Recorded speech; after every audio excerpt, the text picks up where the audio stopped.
Hi, it's Jeff. And Denise from Mousesteps.com. And this is episode number 274. 274. Of Mousesteps Weekly. Sponsored by MEI Travel and Mouse Fan Travel. MEI and Mouse Fan Travel turned 20 years old this year. They've been planning Disney vacations all that time and other worldwide travel as well. And today we're talking about Disneyland and Walt Disney World. And MEI can help you with all of that. Adventures by Disney, Disney Cruise Line, or really pretty much anywhere you want to go, any destination. Yeah, go to their website for a free quote, highly recommended. And speaking of destinations, we're going to start the show here at Walt Disney World with a little more from Toy Story Land. Well, we talked a lot about Toy Story Land last week, but we went back to try breakfast and to see really the Green Army Patrol and a couple of other things that we missed the first time. Like characters. Yes, well, the characters were not out. They were in Pixar Place still. Our first time, that's where they were, and now they are in Toy Story Land. And here they come, very exciting, and I think it's great that they're meeting right in their own land. Yes, and they are meeting outside, though, so like today, as we're talking, I guess it was almost an hour wait for a couple of the characters, I think Buzz Lightyear, so you definitely want to have sunblock, and a fan, lots of an fluids, umbrella, water. Yes, there's it is a little very shade. hot. There's a little shade over here. It looks like though for Woody and Jessie. But anyway, it's nice to see them. We hadn't seen them in their land yet, and then the Green Army Patrol was terrific too. Well, I think we're just about here. They are the Green Army Patrol. They have done a patrol and they've done a show in the previous Pixar Place area, but this is a all new location for them. Not only new location, but they added women to the mix, so that is why they are not the Green Army Men. They are the Green Army Patrol. And this is an interactive show now where you can see they come in at least a few times a day at least. And they bring the toys, they bring the balls, they bring crayons, and they get all the kids and, adults also interacting. Yes, and Sarge seems strangely familiar to me somehow. I think we've seen him out and about over the years. Probably as a Green Army Man. Yeah, that's very likely. And I was just going to say that Sarge and the Green Army Patrol engage with guests with Pixar balls, and you can see those oversized crayons behind them.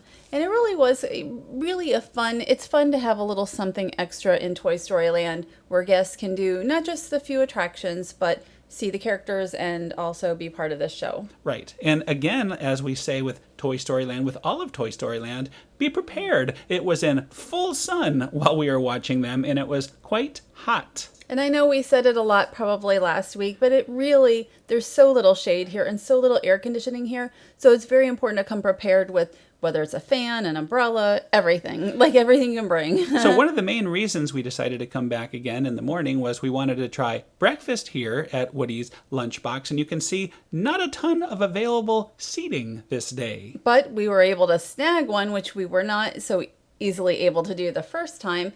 So that was a highlight for us. Yes, we were so happy to actually have a seat. Yes, and we did the mobile ordering, which worked wonderfully. And I'm showing some of the theming here, the Baby Bell cheese theming. Very nice job. This table here, shockingly, was open, probably because it wasn't very shaded. You probably should have sat there. Well, we already had another spot. We had a regular seat. It was unbelievable. They should have more of these fun Baby Bell seats with the big umbrellas and stuff too.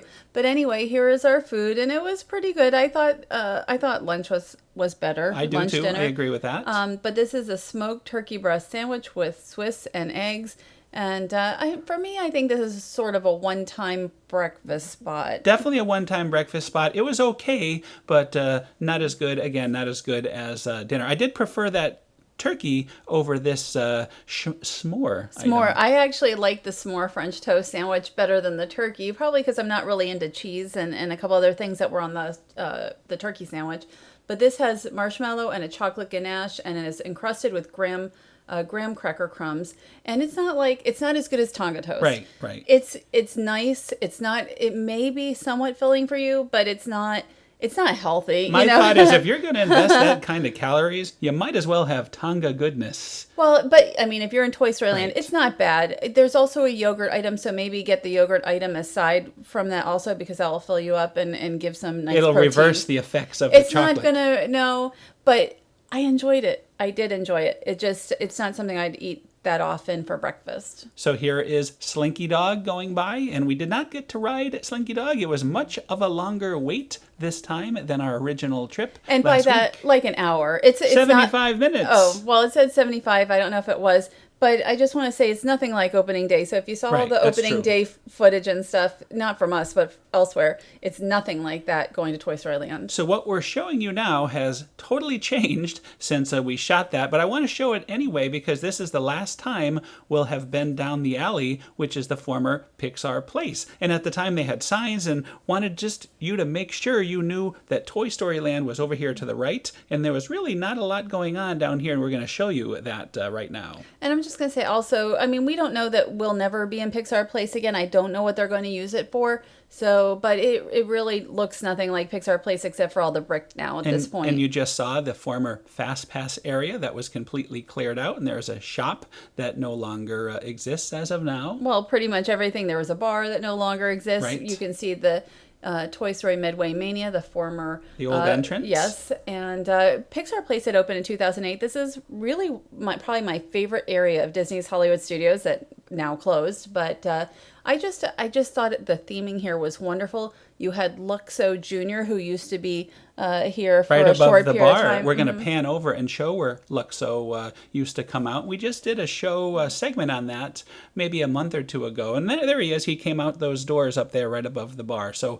we'll miss that. It'll always be something in our theme park memories, though. And I think this is like Pixar bricks. You know, the whole, there's so much, it's funny to me because like if you go to Disney Spring, it looks all like brick now, but yet here we're closing up the brick area. And Cruz Ramirez was still parked out there. Not there was no kind of official meet and greet, no photo pass or anything, but one last chance to meet Cruz. And actually, once we started going down, like a bunch of guests started coming down and meeting Cruz. So I thought that was very nice. If you wanted a drink that day at the bar was not that busy. And here is, you can't see it at all. Star Wars Land, you can see from Toy Story Land now, the Galaxy's Edge construction.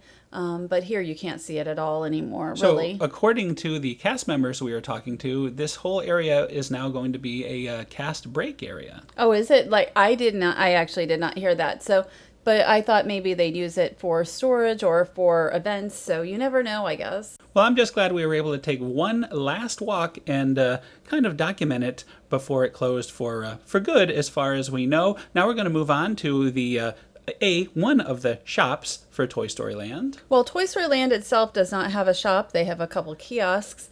But here, I was very surprised to see that this in-character store, if you go to the Little Mermaid shop is now Toy Story. Yes, just like In Vogue is and what used to be Sweet Spells.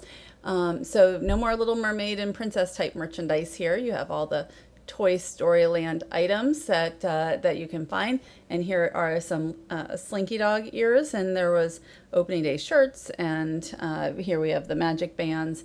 I mean, there's actually a fair bit of merchandise. I don't want to say a lot for Toy Story Land, but there's some. And then, of course, actually a good amount. And then there's also just general Toy Story merchandise here. I don't think there's any general Pixar merchandise. And not to forget the sippers, which are very similar to the Pixar Fest sippers that we saw out in California. Well, they're exactly the same, except that they say Toy Story Land on them. And then I think this is a couple pass holder items. So there's a couple of pass holder specific. Right, and that is a pass holder limited release pin right there. Funny that they were just right out in the open where anybody could pick one up and purchase such a thing. I wouldn't have thought that it is just for pass holders. And then there's a Toy Story Land mug here. And I thought that was pretty nice. There's, a fair bit of merchandise. Well, it's the closest and most visible shop, I suppose, to Toy Story Land. So, it's probably a temporary thing, but it's a good idea I know there's a lot of demand for all this stuff with the new land opening. I wouldn't say it's the most visible. I don't think any of the shops are really visible. They're not what you would expect if you're looking for Toy Story merchandise. One on Sunset Boulevard and here, next to the launch bay is not what you would expect. But you can find Toy Story and Pixar merchandise really all over Disney's Hollywood Studios. And as you can see, we went from one Pixar land to another. We're now in Pixar Pier, which recently opened. We were there for the opening of it. I can't wait to talk about the Lamplight Lounge because really that was a highlight for Absolutely. me. Well, there is so much to talk about with Lamplight Lounge. We just ran out of time for this week's show, but we will get to that very soon. We still have more to talk about Disneyland Paris, too. Right. I mean, so much. And right now we're looking at the Incredicoaster. The Incredicoaster is what California Screaming was. If you've been to Paradise Pier before, this is Paradise Pier, but it's a whole re-theme in a Pixar way. The coaster is basically the same, except for there's some new effects and such, and we really recommend it more in the evening than during the day. Right, and we're going to fully talk about it when we get to the evening, but first we're going to kick off with the characters of Pixar Pier. Here is Edna Mode making her entrance on this day. And I saw myself just I did not see I was just on the bench. I was like totally ignoring her.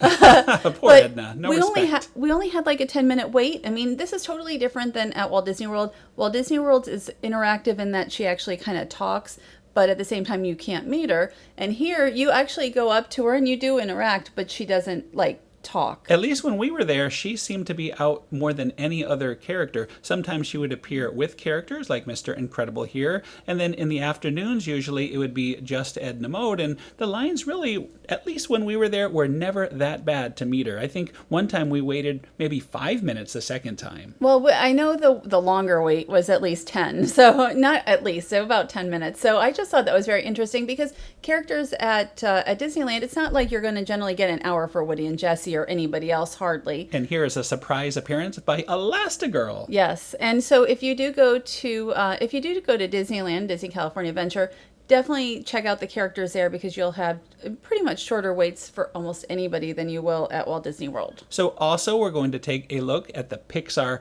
Pal Around. It's a re-theming of the old, what was the old name of the wheel? Do we not know? We don't know. Mickey's Fun Wheel. Mickey's Fun Wheel. I came so close to stopping. I had to think about it, and I think it was the Sun Wheel before that. Yes, it was the Sun Wheel. Why can't I even remember this? But there's 24 gondolas. They were re-themed. It's, again, the same ride. Yeah, same ride, different stuff to see. Right. Mickey is still on it, but you have you can see Joy here. You can see, we saw Remy.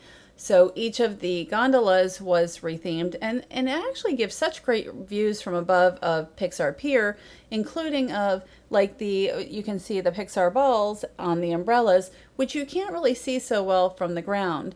But also you can see like the mountains, you can see Space Mountain and so much more. And the Incredicoaster. Tremendous views of the Incredicoaster going by, and I did take a couple shots of that. And they have swinging and non-swinging. Non-swinging is generally a shorter wait, just as it was before.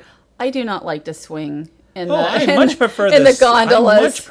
It's much more fun doing the swinging. I don't think it's fun. Well, it's harder to do video, so for that purpose, and because you prefer this one, we did the non-swinging. But one of these days we'll have to get you up there. The swinging is fun, especially if you're because they put you with other people. So if you're with people that have never done it or have been on it, it's quite fun to hear their reactions to the movement. I have done the swinging one maybe once or twice, and that was enough for me. But it's nice that you have the option for both. The swinging, like I said, is a little longer of a wait generally, but you can see like the Mission Breakout. We're looking here at Lamplight Lounge. Again, a very, like to me, Lamplight Lounge the highlight of Pixar Pier. Not the chicken? I didn't try the chicken, but there was nothing I wanted to try. I wish I had a few more options. Poultry Palace. None of us tried the Poultry Palace, but we did try the Angry Dog. I have to say, Angry Dog, much better than expected. I did not try the Angry Dog, but like if they had chicken nuggets or chicken tenders or something, I would have tried the Poultry Palace. There was nothing on the menu that I was interested in. So also they have new games, of course, themed to Pixar, and we're going to check out the La Luna. This is the only one we actually tried ourselves. Well, this for $4 for La Luna, you get the Pixar card. it's like a souvenir card, the game card, and then you play, and then you're guaranteed to win even just a star that says Pixar Pier at least. That's right. You got lucky. All you do, it's so easy. You just scoop up the star, and whatever color is on the bottom of the star, that tells you what prize you get. So, and that's the one you won. That is sort of the medium version, the medium prize, and the top prize would be Bambino up there. I know. I thought I would have liked that one, but I just want to say it was really busy when we went, and we would have gone back really again $4 for the souvenir card, and then to play a game I thought was pretty reasonable, especially with like La Luna where you were guaranteed at least the star. Absolutely. Now we're looking at the WALL-E game here, and you can see there is WALL-E and Eve plush. And this is a very simple game. You're just going to shoot the water cannon into the hole, and whichever WALL-E and Eve get to the top first, you are a winner. How often is it with these type of games where you're actually trying to win something you might want in your house? I think that's really, I think that's really cool. And the WALL-E I wouldn't have minded having. But then you would have to have an Eve to go with it. Probably. So, that's how they get you with these things. But the souvenir card machine was actually where the line backed up the most, too. So that's why we didn't even play again. And here is Heimlich's Candy Toss. I guess you need to get 3 into the mouth to win. Right, and I'm not quite sure. I thought they gave you 5 of the candy corn things to throw, but again, we haven't played, so I'm not sure. This one looks a little more difficult than the others, at least for me. I don't know if I have a very accurate throw, but the prizes looked very nice. I actually like this type of game, so I wouldn't have minded trying my hand at it. Well, this means we're going to have to go back and investigate this situation. I would love to go back to Disneyland. I know we just got back, and we're not going to Disneyland again right now, but I always enjoy my time there. And sadly, Heimlich will be closing his choo-choo train, but we were able to see it one last time. That's in Bugs Land, and the Bugs Land's going to close, although Flicks Flyers is going to be repurposed for Inside Out and moved here to Pixar Pier. And here is the last of the new games, the Bullseye Stallion Stampede. This is one of the easier games, and you can see some very nice prizes from Toy Story. And none of these, I'm not really as interested in the prizes here, so I probably wouldn't have played this one, but it looked like one of the more fun games. I mean, they all look like fun. And here we see the game in action. All you do is you throw the ball down the alley there. Depending on what hole the ball goes into, your horse runs, and hopefully you win the race. And this was a surprisingly popular part of Pixar Pier, and definitely to me it was a surprise. You didn't see as many guests maybe waiting prior when they used to be not Pixar games. I never even bothered with the games before. No. So obviously they're doing something right. And there is the prize, looks like a little bullseye. And of course the Pixar ball new too. Yes, and so this is sort of like other, I don't even know what you call them, a water ball. Well, usually you see these things in Tomorrowland. Yes, or right. And I mean, you don't just see them at Walt Disney World, but that is where we usually see them. And here we are at nighttime at Pixar Pier. Yes, Pixar Pier. My favorite time to be in Pixar Pier is at night. And now we're going to talk about the Incredicoaster. And here is the nighttime launch of the Incredicoaster. And you'll notice as the coaster goes down this launching area, you're going to see the water effect happening. That's Dash running on the water, I found out. Right, and I didn't even know that till yesterday. The Incredicoaster is the fastest attraction at the Disneyland Resort, and it goes over 6,000 feet of track, almost 1.8 miles. Very interesting. I would have not thought it was the fastest ride in all of the Disneyland Resort. And the longest coaster. Mm-hmm. It obviously it was as California Screamin' as well, because it is the same. It is the same attraction. That's true. And guests on the Incredicoaster experience that water effect that Jeff just mentioned. And let's not forget the queue itself. It has been rethemed to look like the Incredibles' new home that they were sort of given in the Incredibles 2. Well, we just saw the movie yesterday. Yeah, it was really good. We actually quite liked the movie. And now we're going to go through the queue, and you're going to see the queue video. I think this was really well done. I mean, I think we have the full version of it. There's a lot of fun little bits in here. Right, and I thought this was a fun video. It was something that was hard to get because there are so many guests coming through the queue. But I really enjoyed it. And they even made a fun little joke about retheming an old ride, which I got a good laugh out of. I was surprised they said that, but it was totally true. I just want to mention also, we have all these fun facts about the attraction. The triangle triangular roof design of the load area was drawn on a napkin during lunch at Pixar Animation Studios, and that was what was built. And that's actually my favorite part of the attraction, besides the ride, is just sort of that roof, that mid-century modern aesthetic that they have. Right, and we showed that just a few minutes ago, and we're about to get on the train right now. The safety spiel is ending, and here we are, front row, of course. If you want the front row, you're going to have to wait. Usually it's about an extra 10 to 15 minutes to get on the front, and I don't know if that'll continue to be how it is all summer, but here we go, and you're going to see the first new scene up here on the right. There's Edna Mode doing some kind of work. Probably designing another suit. No capes, of course. And here is the launch again. We have that special water effect. And this is 55 miles an hour. I had to go look it up because on our fact sheet it doesn't mention the amount of speed it is, just that it's the fastest at Disneyland. And it's way more than like Space Mountain and Big Thunder Railroad. Yeah, those are about 30 miles an hour, yeah, right? in that vicinity. So here we are. We're on the ride at night. I think it is the absolute best to go on this after dark. By far, you could see all the effects better. Even the track itself is lit, and especially when you go into the show scenes, just everything is so clear. It's highly recommended at night. I think you're going to see there's Elastigirl there, and there's Jack Jack, and you're going to see Mr. Incredible tempting Jack Jack with a cookie, and you can buy those cookies right underneath. A lot of times when you get to the scene, you can actually smell the chocolate chip cookies because they're baked right there, right down below that scene. So that was probably intentional and very, very good theming. Yeah, the cookies are good. I mean, that's one of the better kiosks Really good. In Pixar Pier. And here we are. It does have loops. That is something that most Disney attractions do not have. And there was Jack Jack kind of producing his fire effect. Again, much, much clearer to see that one after dark. And I think we're about to see multiple Jack Jacks coming up. Well, Jack Jack appears 19 times during the attraction, and most of those times are on a stick. And there's Jack Jack on a stick right there. I don't really understand the stick thing. What a marketing opportunity missed. Jack Jack on a stick. Well, I don't think you can market that.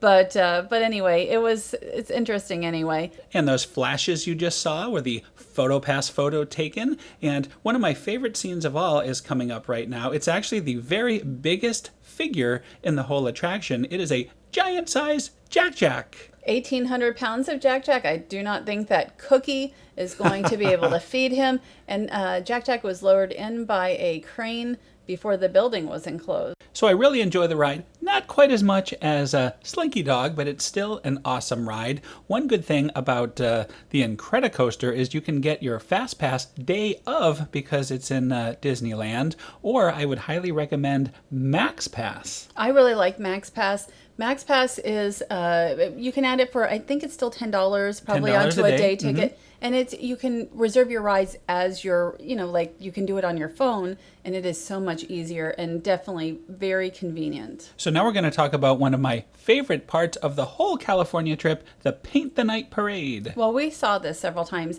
Paint the Night is my favorite parade that I've seen in person. And it had been at Disneyland. Then it went away for like a year and a half, and now it's back. And it came back in April as part of Pixar Fest. I would expect it to continue past Pixar Fest, which ends on September 3rd. And so they just added the Incredibles float, which is part of the reason we watched it so much. So the original run of Paint the Night had a Frozen float, which was very, very tall. And when they moved Paint the Night over here to Disney California Adventure, it would not fit. So hence a new float. And I think the choice of a new float being the Incredibles was an excellent choice. Well, it's a really nice float, and we'll see that soon. The whole Paint the Night parade, it has over 1 million lights. I didn't write down all kinds of facts and figures because we've talked about it on multiple shows Right, before. we're not showing the whole parade.